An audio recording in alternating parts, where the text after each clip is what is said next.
Welcome to Burlap Teachers. Enjoy the video. You start by locking down the basics. Update Android in your browsers, then scan installed apps with Play Protect. Once done, decide which removal path fits you: browser-level blockers, a private DNS that blocks trackers, or a VPN-style ad blocker for system-wide filtering. Make sure to note whether your device is rooted because host file blocking requires root. If not, pick DNS or a reputable VPN ad block app. Now install your chosen tool and proceed to configuration. Next, configure filtering.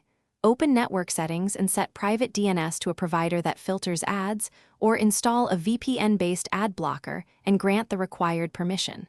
For browsers, add uBlock Origin or a built-in ad block and enable strict filters for scripts and trackers. To eliminate persistent adware, boot into safe mode, uninstall unknown apps, and revoke device admin rights.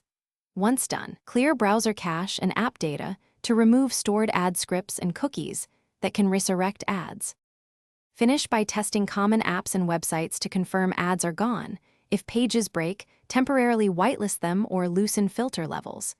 Make sure filter lists and your blocking app auto-update and keep Android patched. If ads persist, run a full anti-malware scan, revoke suspicious permissions, and reset network settings. One key troubleshooting tip: if legitimate content stops loading, toggle the DNS or the ad blocker off, reboot, then re-enable selectively to identify the problematic filter.